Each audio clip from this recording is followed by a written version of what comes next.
Sophie Victoria. Hello, Willy. If you were to take your art on a trip, on a weekend away, where would you take it? I would take it into the middle of the desert just to kind of be peaceful, but that beautiful light. Like, my work's very light filled and I just want to see it in the desert somewhere. I'm picturing it in the desert and it works so well. Yeah, nothing busy, just like it is busy, but like in a place that's quite quiet.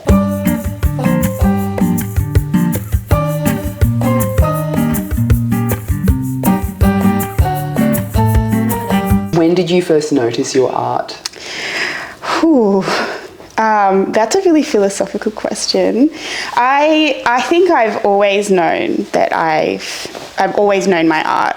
That sounds really bigotry, but I first noticed my current practice in 2020 when I noticed a piece of copper, and I can see a piece of copper right there, and it just like the shiny and the fact that it changes color, and it's that magical allure, and it was like a little bit of a slow burn initially because I was a bit kind of amazed. I saw a work by Natasha Walsh, and it was explained to me how she came about her practice, and I thought, ooh, that sounds interesting.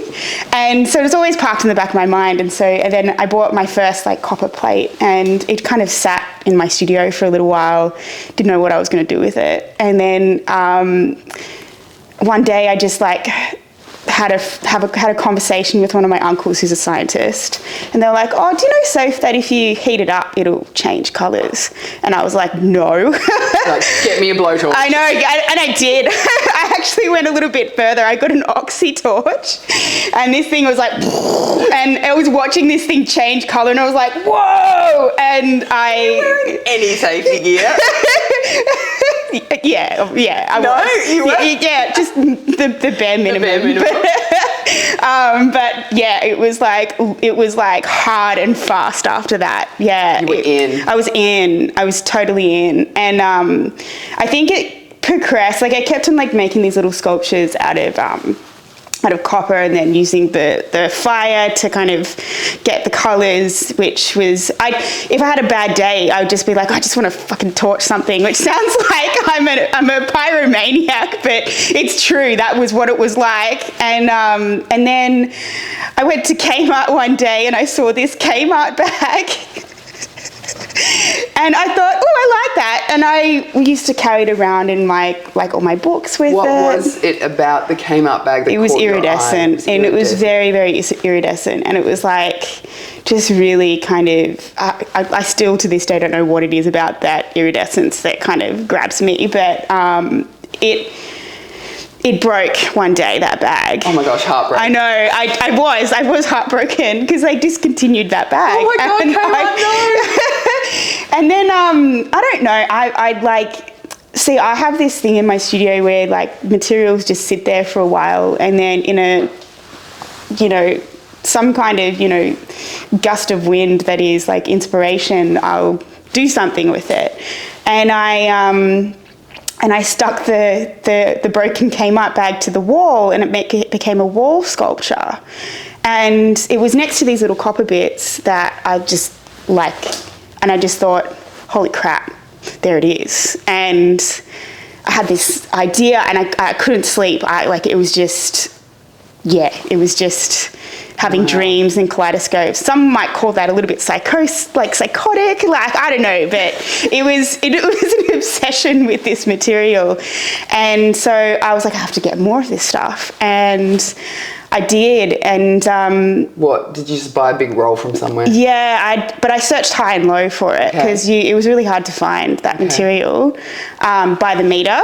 Okay. And so I was like, I'm going to just buy a couple of meters, see what happens. And then I wrapped it over this painting, and then the rest is history. We're in. It was hard and fast. Yeah. And so how did you know you had committed fully? When I think I torched that copper. I still want to keep flirting with it. Like, I'm still flirting with it. It's always there in the back of my mind. Like, I'm going to come back to copper, you know, but yeah, it's.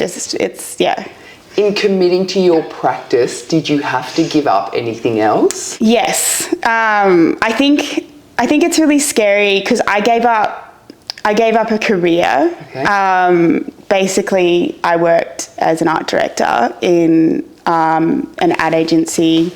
So it's quite full on, high pressure. Yeah, very demanding, just soul destroying job, and it was very well paying. And so it was a really big, scary step to kind of move into art where I was poor all the time. And it was the best decision I ever made, despite that sacrifice. Yeah. Like it really taught me the meaning of what happiness really is, which doesn't really have a dollar value to it. You know what I mean? Yeah. So it's funny, I was going to ask you, knowing what you know now, would you still make that decision again? Fuck yeah. Fuck yeah. I was so unhappy at that last job. There is no money cannot buy me back into that career. Oh gosh. Oh my God, no way. Even if someone dangled $1 million salary in front of me, I'd be like, fuck no. That's so good. Yeah. I mean, other than getting an oxy torch, what's one of the craziest things you've done for your art? Oh, that's a really good question. So I've done a bit of backyard chemistry. So for like an art practice or for consumption? No, for art practice. yeah. So this was back to the the copper kind of chemistry stuff. Like, the brilliant thing about having a uncle that works in science as a scientist is he gets all the good chemicals. And so there were times when, like, some of the stuff that I was doing wasn't probably the safest. I feel like this is Breaking Bad, the art version. I am the Heisenberg of the art world. I'm telling you. Holy shit. Like, yeah. I was like, yeah. What was the most exciting bad experiment that you did? It was a little bit of electrochemistry, but it was using high voltage, and it was using titanium. And so what you do don't try this at home. So the different voltages changes the colors of the titanium. Okay. So, but these voltages are quite high. So you can do it with copper, but it's like the voltage is so low you can't feel anything. But with titanium, it's pretty high, and you'll probably die if you, it'll be serious. I'm not dying. That's a bit it'll be good. But there are serious ramifications. Serious ramifications if you do it. Yeah. I think the other thing I played with was hydrochloric acid to get a certain patina in a. Burn off any skin in the process, or? No, thank God. That's good. Nobody was damaged except for the copper in this process. But I got the most beautiful colours from it. Like, I got yellows and purple patinas and blue patinas, deep blue. Like there's just a lot of colours you can get from this backyard chemistry. Yeah. Is your uncle quite proud? Yes. He's given me so many resources. It's amazing. I can imagine. It's just like the most epic playtime for him, because it's kind of like his work and knowledge, but also this beautiful experiment on in an artistic sense. Oh my gosh. And it's the same for me as well. I feel like I think I've hit the sweet spot in my practice, with my art, when I feel like a bit of a mad scientist.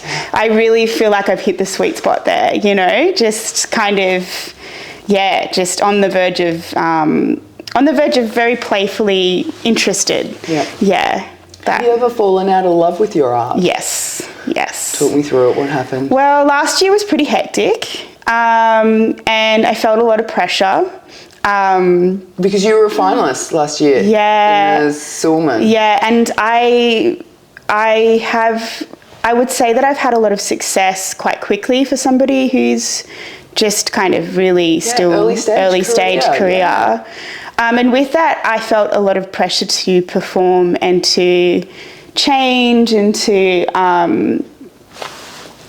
just move things along. And I never really had a break, I think. I kind of was just like one thing after the other, after the other, after the other. And that was really damaging towards not only my mental health and physical health, but that reflected with my relationship to my work as well. I had no desire to do it, or no desire to be there and to be making work.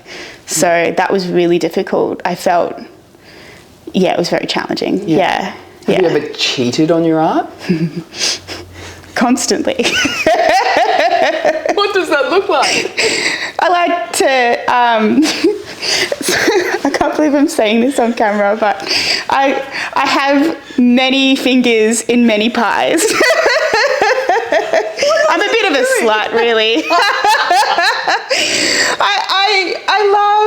I love having a lot of different things going on at once, and I think, people that have seen me in the studio and know what I practice with would see that. But yeah,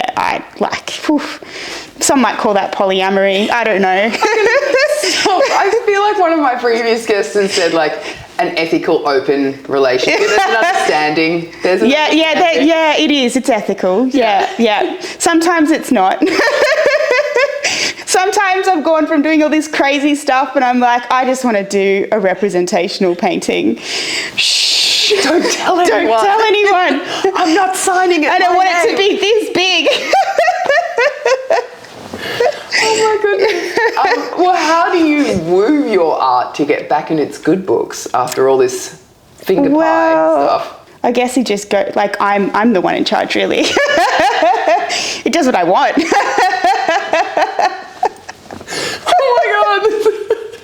You are the one in control. I am, yeah. You dictate who gets to come and play. Yeah, pretty much, yeah. I mean, like, we know that we're in love with one another. Okay. Yeah. Okay. You know that it's always the two of you. Yeah. Even though there may be other bright, shiny things, but it's always just the two of you. Yeah, literally bright, shiny things. Yeah. Okay, great. What's your top tip for keeping the passion alive in the studio? Look, I think, like I said before, definitely taking regular breaks. I know not everyone's different as an artist, but your mental health and physical health is number one, and your relationship with your art will suffer if you don't take care of number one, and that's you as the artist. And when you're feeling really, really well, your art will thrive, and when you're not feeling well, it won't. And like, that involves boundaries, like any relationship. Can you feel when your boundaries have been pushed? Yeah. Right. Yeah. And how do you put those boundaries back in place then? I think especially for artists who may be represented, don't be afraid to have that hard conversation with your gallery to say, hey, my mental health is not great. It's okay. It's 2023 and everyone knows about burning out at this day and age. And if they don't, they're not the right person for you. I do believe in that, even if it does mean losing money or like prestige, like there'll always be other opportunities. I mean, I can't even say that, I'm so early, but like, I think I genuinely, as a person, art aside, believe that as an ethos. Yeah. Sophie Victoria, thank you so much for joining us. Thank you, Willy.